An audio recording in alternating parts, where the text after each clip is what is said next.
네, 오늘 밥상머리에 계속 갈수록 너무 감사한 게 너무 좋은 글들이 또 간증들이 계속 오르고 있어서 너무 좋은 것 같아요. 여러분 많이 격려해 주시길 부탁드립니다. 오늘 잠언 11장 24절 25절 당신은 구제를 좋아하십니까? 라는 제목으로 좀 나누고 싶습니다.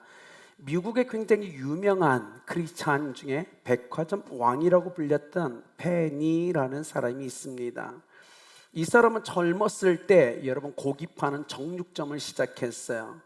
그리고 이 고기를 호텔에 이렇게 납품하는 일을 했는데 호텔의 주방장이 이 페니만 보면 뇌물을 요구하는 거예요. 당신이 우리 호텔에 고기를 납품하는 대신 우리가 그 고기를 사주는 대신에 나한테 돈을 달라고 요구하는 겁니다. 그래서 페니가 이 주방장에게 얘기했어요. 제가 당신에게 뇌물을 주면 손해보는 건 고객들입니다. 그만큼 질이 나쁜 고기를 납품할 수밖에 없기 때문입니다. 정직이 나의 경영 철학이기 때문에 저는 그럴 수 없습니다 라고 얘기했어요. 근데 그 말을 딱 하자마자 이 주방장이요 고기 납품을 중단시킵니다. 그리고 사람들에게 엉뚱한 소문을 잔뜩 내서 페니의 사업이 망하게 돼요. 그래서 고통 가운데 있다가 그가 다시 자파점 가게를 엽니다. 그리고 들어오는 이 가게 문 앞에 크게 글씨를 하나 써놓았어요. 너희는 먼저 그의 나라와 의를 구하라. 그런데요, 이 상점체 1앞에 너희는 먼저 그의 나라와 의를 구하라는 걸 붙여놓으니까 안 믿는 사람들이 비웃기 시작하는 거예요. 저 자파점이 저기 봐, 저거 이상한 거 아니야? 어떤 사람들은 비웃으면서 오지 않았어요. 근데 주변에 있는 많은 크리스찬들이 그 글귀를 보면서 아, 저 사람은 정직하다. 저 사람의 물건은 아마 정직할 거야. 그러면서 수많은 사람들이 물밀듯 몰려오기 시작합니다.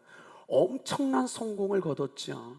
그리고 그가 그 돈을 가지고 백화점을 차리기 시작하는데 이 페니가 95세 죽을 때까지 미국만 1660개의 백화점을 세웁니다. 어마어마한 부가 됐죠.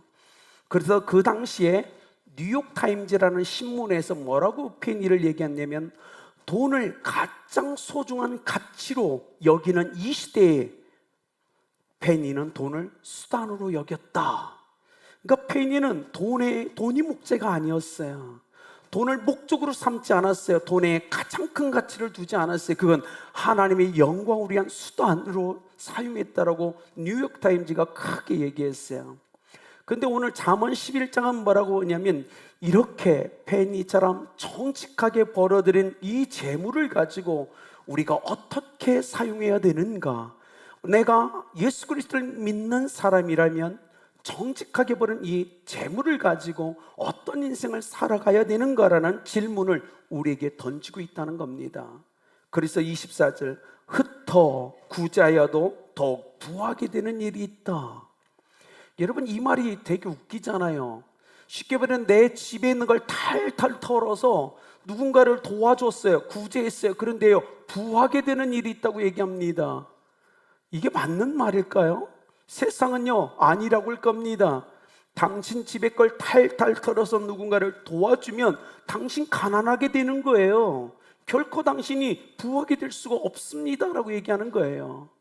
그러면 성경은 거짓말을 하고 있을까요 여러분? 아니요, 성경은 거짓말하지 않아요. 우리가 다 아는 것처럼 배고픈 엘리야가 그랬죠. 그 과부를 찾아갑니다. 근데 과부가 이래요. 우리 집에는 남은 가루 한 움큼과 기름에 병에 약간의 기름밖에 없습니다. 근데 엘리야가 그걸 가지고 나를 위해서 떡을 구우라고 얘기합니다. 그래서 이 여인이 탈탈 텁니다. 한 움큼의 이 밀가루를 탈탈 털고 병에 조금 남아있는 그 기름을 탈탈 털어서 빵을 하나 만들어서 엘리야에게 갖다 주죠. 그런데 어떻게 됐죠? 열왕기상 17장 16절은 이렇게 얘기합니다. 여호와의 말씀처럼 통에 가루가 떨어지지 아니하고 병에 기름이 없어지지 아니하리라. 정말요 탈탈 털어서 줬는데 부유하게 되는 역사가 성경에 기록되어 있다는 겁니다. 그렇기 때문에 이건 거짓말이 아니에요. 마태복음 14장 15절 그래서 25절 어린아이의 오병이어의 그 기적을 우리는 알죠. 어머님이 부모님이 싸준 도시락 탈탈 들어서 주님께 드립니다. 그의 손을 떠났어요. 그의 손은 지금 아무것도 없어요. 그런데요, 주님이 기도하고 나눠주자 여러분, 여인과 어린아이를 빼고 5천 명이 넘는 남자가 먹고 12바구니나 거두는 놀라운 역사가 일어났어요. 탈탈 털어서 줬는데 부유하게 되는 역사는 성경에 또 기록되어 있죠. 우리가 아는 것처럼 마태복음 15장 32절에서 39절이에요. 떡 7개와 작은 생선 2마리로 여자와 어린아이 외에 먹고도 남는 놀라운 역사가 일어납니다. 그렇기 때문에 오늘 말씀은 진리예요. 그렇지 않습니까? 흩어 구제하여도 더욱 부하게 되는 일이 있다 믿으시길 바랍니다. 우리는 성경이 그렇다면 그렇다고 믿는 그리스도인이고 우리는 신약교회 가정교회를 추구하는 교회입니다. 아니요, 내 주변에서 그렇게 잘된 사람이 한 명도 없어요. 아니요, 세상을 보지 마십시오. 성경을 보십시오. 하나님은 거짓말하지 않아요. 성경이요, 흩어 구제요, 탈탈 털어서 구제했는데 더 부하게 된 역사가 분명 있다라고 성경이 기록되어 있어요. 왜요? 하나님이 살아계시기 때문에 그렇죠. 하나님은 살아계십니다. 그래서 오늘 그 얘기를 하죠. 25절에도 보십시오. 구제를 좋아하는 자는 풍족하여질 것이요. 아니, 자기 것을 털어서 누군가를 도와주는데, 구제하는데 풍족하여지는 역사가 이를 거라고 얘기합니다. 남을 윤택하게 하는 자는 윤택하여지리라라고 얘기합니다. 세상의 논리와 맞지 않아. 이건 역설입니다. 그런데요, 이 역설적인 교훈이 하나님이 살아계시니까 되더라는 겁니다. 하나님이 살아계시기에 그 믿는 자, 순종하는 자의 삶에는 이 일이 일어나더라는 겁니다. 우리가 잘 알죠. 사도행전 10장에 고넬료라는 사람이 등장합니다. 그는 이방인이었어요. 로마 군대의 백부장이었죠. 가이사랴라는 지역에 주둔하고 있었어요. 그런데 10장 2절은 이렇게 얘기합니다. 하나님을 경외하며 백성을 많이 구제하고. 그는요, 자기 종족을 구제한 게 아니에요. 속국이었던 이스라엘 백성의 가난한 백성들을 도와주고 있는 거였어요. 근데요, 외국인이었지만 유대인들을 성심껏 구제하는데 10장 4절은 이렇게 얘기해요. 내 기도와 구제가 하나님 앞에 상달되어 기억하신 바 되었다. 여러분, 고넬료가 자기 걸 탈탈 털어서 유대인들에게 도와줬는데 성경은 너의 기도와 구제가 하나님 앞에 상달돼서 하나님이 기억하신 바 되었다고 얘기합니다. 여러분, 하나님께서 기억하는 인생 살고 싶으십니까? 그렇다면 우리 성경의 원리대로 구제합시다. 그것이 하나님이 기억하는 인생이에요. 그렇지 않습니까? 맨날 엎드려서 하나님 날 좀 기억해 주세요, 날 좀 기념해 주세요. 그것보다 더 빠른 건 나의 걸 털어서 연약한 자에게 도와줄 때 그 즉시 하나님이 고넬료에게 선포했던 메시지를 우리에게 선포한다는 거예요. 너의 기도와 너의 구제가 하나님 앞에 상달되어 기억하신 바 되었다. 저는 우리 아름다운 교회가 그런 교회가 됐으면 좋겠어요. 지금까지 아름다운 교회가 정말 많은 사람들을 도와줬어요. 많은 선교사를 도왔고 우리 주변의 구제를 통해서 하나님께 영광을 올려드렸죠. 여러분, 우리가 계속 그 삶을 살아갔으면 좋겠어요. 구제 행위는 그리스도인의 삶에서 하나님의 나라를 세우는 선교적 의미가 굉장히 강한 메시지입니다. 구제를 통해서 누군가를 주 앞에 인도하고 구원하는 축복의 통로로 하나님께서는 사용한다는 사실이에요. 초대교회를 보십시오. 가난한 사람들을 자발적으로 돕는 구제 역사가 막 일어나죠. 성령이 임하니까. 초대교회 7 집사님을 세운 목적이 어디 있어요? 네, 가난한 자들을 구제하기 위해서 7 집사님을 세운 거예요. 그러니 우리 아름답게도 모든 집사님들은 목사님 구제합시다. 성경이 그거 하라고 집사라는 직분 줬잖아요. 우린 구제해야 됩니다. 그래서 하나님이 기억하신 바 되는 삶을 우리는 살아야 되겠어요. 그러니 우리 그거 합시다라고 여러분 자발적으로 움직이셔야 된다는 겁니다. 그것이 하나님이 이 시대에 원하는, 하나님이 원하는 교회고 교회의 모습임을 우리는 기억해야 될 거예요. 그런데 24절은 이렇게 얘기했죠. 그 뒤에 과도히 아껴도 가난하게 될 뿐이라. 누군가는 탈탈 털어서 구제했는데 누군가는 과도히 아꼈어요. 과도히 아꼈어요. 그런데 어떻게 되죠? 아니, 안 쓰고 아끼면 부해져야 되는데 아니라는 거예요. 성경이 뭐라죠? 가난하게 될 뿐이다라고 선포하고 있다는 거예요.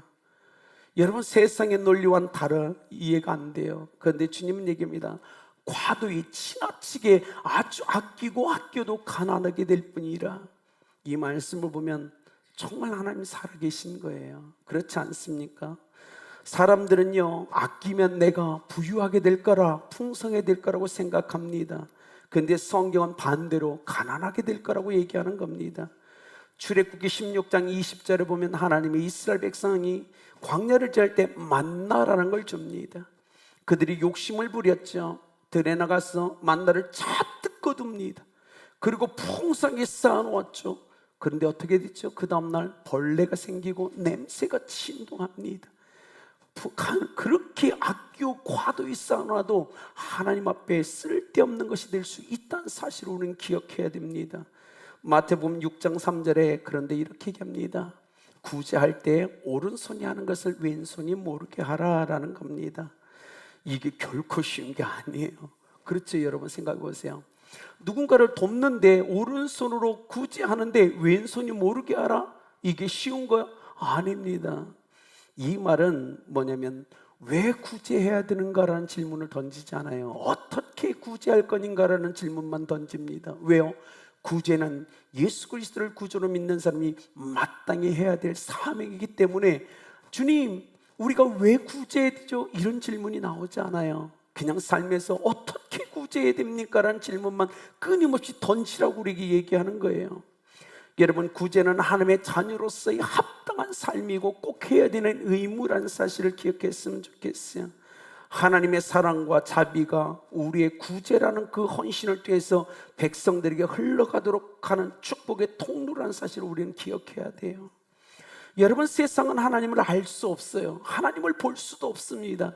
그런데요, 크리스찬이 섬김의 이 구제의 손길을 통해서 사람들은 하나님을 느낍니다. 보이지 않는 하나님을 경험해 가는 거예요. 어느 순간 그들의 영혼에 하나님의 은혜가 적셔지고 타치가 되기 시작하면 그들이 마음을 여는 거죠. 그래서 성경은 얘기하는 거예요. 하나님의 긍휼과 자비하심이 흘러가는 통로로 교회는 구제를 사용하라. 구제는 선교의 전략이다라고 얘기하고 있다는 거예요. 그렇기 때문에 그리스도인의 구제는 선한 일을 넘어서는 더 깊은 의미를 가지고 있다는 사실입니다. 여러분, 그런데요, 구제가 하나님께 영광이 되어 있어 우리가 기억해야 될 한 가지, 그것은요, 내 것을 준다라는 개념이 아닙니다. 내게 주신 것을 내가 가지고 섬긴다라는 개념이 맞다는 겁니다. 왜요? 그래야만 하나님께 영광이 되는 거예요. 내 것을 준다라고 할 때 나는 교만해질 수 있어요. 그런데 하나님이 내게 주신 것으로 내가 구제한다라고 할 때는 하나님께 영광이 된다는 사실입니다. 그렇기 때문에 우리가 누군가를 구제할 때 항상 내가 준다는 개념이 아니고 하나님의 것을 가지고 하나님, 주님의 이름으로 내가 섬깁니다라는 개념을 가지고 있어야만 된다는 겁니다. 두 번째, 은밀하게 해야 됩니다. 오른손이 하는 걸 왼손이 모르게. 왜냐면 여러분 아시죠? 제가 아름다운 교회 왔을 때 처음에 우리 교회 쌀 포대를 놓고 필요한 사람 가져가라고 했다고 하더라고요. 처음에는 가져가더니 그 다음 달부터 안 가져가더래요. 왜냐면 눈치 보이니까. 내가 그 쌀을 가져가면 내가 가난하다라는 표가 드러나니까 자존심이 상해서 안 가져가더라는 겁니다. 그래서 성경은 얘기해, 은밀하게 하라. 가난의 고통과 슬픔을 건드리지 마라. 남들 앞에 드러나게 해서 그의 자존심을 건드리지 마라. 도움을 받는 사람에게 고통을 더해주는 방법으로 구제해서는 안 된다라는 의미로 우리에게 던지고 있다는 겁니다. 여러분 얘기했잖아요. 누군가에게 내가 그 사람의 발을 씻어주고 우리가 세족식을 해주려면 가장 많이 신경 써야 되는 게 뭐죠? 물의 온도잖아요. 내가 누군가의 발을 씻겨주기 주는데 큰 달에 뜨거운 걸 갖다 주면 오히려 그에게 피해를 주는 겁니다. 내가 누군가의 발을 씻기기 위해서는 온도를 신경 써야 되는 것처럼 가난한 사람을 내가 구제하기 위해서 우리는 조심해야 되는 거예요. 그가 상처받지 않도록, 그가 아파하지 않도록, 그가 받으면서도 행복할 수 있는 것을 고민하는 사람이 진정한 사랑을 실천하는 사람입니다. 근데 이 세상은 어떻죠? 그게 없어요. 자기 명예 드러내고, 자기 잘난 것 드러내고 칭찬받으려고 다 너무 잘못됐잖아요. 아름다운 교회는 그렇게 하지 않았으면 좋겠어요. 가난한 자에게 우리가 돕고 섬기되 그들이 상처받지 않도록 따뜻하게, 그러면서 조심스럽게 던기는 구제의 삶을 살아가면 어떨까요? 세 번째, 구제의 결과를 확인하려고 해서는 안 된다는 사실입니다. 세상은 끊임없이 확인하려고 해요. 내가 섬긴 것, 그 사람이 어떤지. 아니요, 크리스찬들은 그러면 안 되는 거예요. 섬김은 섬김으로 끝내야 됩니다. 마태복음 25장에 주님이 마지막 때 오실 때, 양과 염소를 구별할 때, 내가 힘들고 어렵고 아프고 고통당할 때 너희가 나를 섬겼다 할 때, 주님 우리가 언제 그랬습니까? 라고 대답하잖아요. 우리도 그래야 된다는 겁니다. 섬김을 확인하지 마십시오. 섬김은 섬김으로 끝날 때 하나님께 영광이 되는 거예요. 그렇지 않습니까? 오늘 말씀이 그겁니다. 그래서 구제는 물질적 여유가 있는 사람들이 하는 게 구제가 아닙니다. 마음의 여유가 있는 사람이 하는 게 구제인 것입니다. 여러분, 이건 굉장히 중요한 거예요. 아름다운 교회는 마음의 여유가 있는 줄 믿습니다. 여러분, 우리는 물질이 있어 섬기는 게 아니고 마음의 부유함으로 섬겨야 되는 겁니다. 그것이 성경적 구제라는 거예요.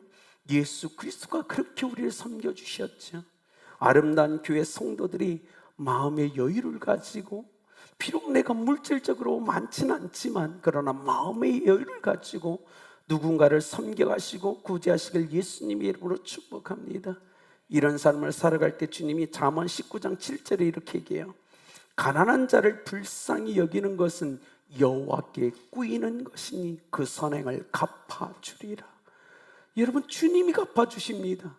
나는 하나님의 것을 가지고 주님의 이름으로 누군가 불쌍한 사람, 필요한 사람을 도왔을 뿐인데 그가 나에게 갚는 게 아니에요. 하나님이 갚아주는 놀라운 역사를 경험합니다. 그래서 오늘 말씀처럼 흩어 구제하여도 더욱 부하게 되는 역사를 우리는 경험하게 되는 겁니다.